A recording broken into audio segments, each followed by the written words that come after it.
alkuun, jos on kalastaja itse Joo, paikalla. Samasta syystä, niin. Ei tarvitse Ei tietää. silloin ajettu sit puutavaraa. Ei, mutta ne kaivolla se verrattaisi vaan. Päin on, joo. Kun kalastaja joutuisi soutaen menemään kalamyymään Otarantaan, kaupunkiin, niin se on kauhean pitkä matkaa. Me haluttiin tämmöinen kanava, että pääsee siitä sit suoraan. Lyhentää matkaa. Voiko Rauman polttopuksi niitä sahauspätki Kaunissaaressa, niin ne Kaunissaaren faanarit, kaksimatkoiset seipaat, ei koneet laiva, niin ne yleensä pysäsivät omenpuumalla yleensä odottavan tuulta ja siitä jatkettiin matkaa Rauman kanaliin ja sitten myytiin puu ja haettiin uudestaan. Niissä otti Kaunissaaren faanarit. No, oliko se silloin kun kalastajat tätä kaivoi, niin oliko se ihan talkootyötä vai miten siihen sitten se porukka haalittiin? Vai tekikö sen ne, jotka sitä eniten tarvitsi? Varmaankin ne, kun eniten tarvitsee.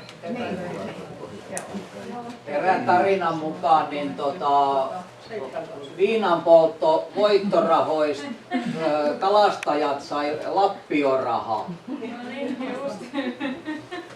Voi ollakin.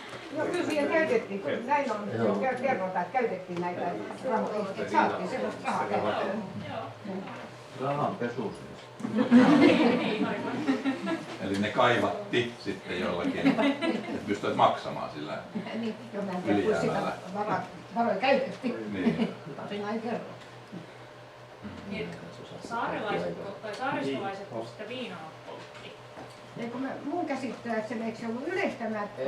Ei vaan valtio peri viinanpoltosta rahoja ja niin sieltä kassasta annettiin rahaa kalastajille, että ne sai ostaa lappioon ja kaivat kanavaa.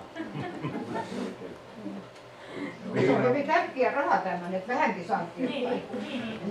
Viinanpolttorahoilla ostettiin tai maksettiin ja pappia ja kuka se toinen kävi Helsingissä hakemassa ensimmäisessä Diakonissa Rauman palkatti silloin viinavaroista. Niin. No ei viina, kaikki mitä viinasta tehdään niin hyvää se on. Ei aina se on vaan Onko tuossa koskaan ajateltu, että tuonne tulisi Nurmekseen hie? Meillä on hieno hotellikin tehty joskus 30 vuotta takaisin. Joku viisas on sanonut, että älkää hyvänä eikö? Viime viikonloppuun Länsi-Suomessa joku juuri ajatteli sitä asiaa. Eli tähän tulisi silta vai? Ei Oli se silta, oli se jossain vaiheessa siltasuunnitelma, mutta sitten huomattiin, että kun se on just kaivennettu, että purjepaatit pääsee läpi, niin sehän tarvitsisi olla aika julmettu suuri silta, että siitä pääsisi purjepaatin alle. Tai sitten nostosilta ja siltavahti ja kaikki.